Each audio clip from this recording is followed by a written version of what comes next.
Une demi-heure, c'est le temps de l'audience accordée par Nyenema Mamadou Koulibaly, ministre de la Justice, des Droits de l'Homme et des Libertés publiques, au directeur régional de l'ONU-SIDA. Mamadou Ponzio Diallo était accompagné à cette audience par Tamsir Sall, représentant résident de l'ONU-SIDA au Togo. Il a fait un rapport sur l'indice composite de la politique de lutte contre le sida en Côte d'Ivoire. Le domaine d'intérêt de l'ONU-SIDA, la lutte contre cette pandémie, connaît une progression importante et positive en Côte d'Ivoire. L'accès au traitement pour les personnes vivant avec cette maladie, ici en Côte d'Ivoire, près de 6 Ivoiriens sur 10 victimes de cette maladie sont sous traitement avec des ressources du gouvernement ivoirien ou des ressources que le gouvernement mobilise auprès de ses partenaires au développement.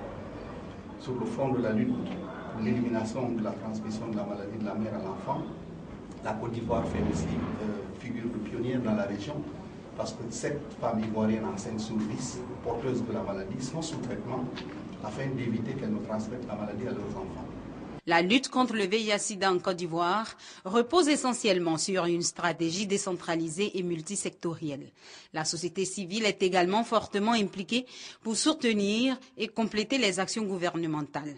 Cet élan collectif de renforcement de la riposte nationale bénéficie du soutien du secteur privé à travers les fêtières que sont la Coalition des entreprises de Côte d'Ivoire pour la lutte contre le VIH-Sida et la Confédération générale des entreprises de Côte d'Ivoire.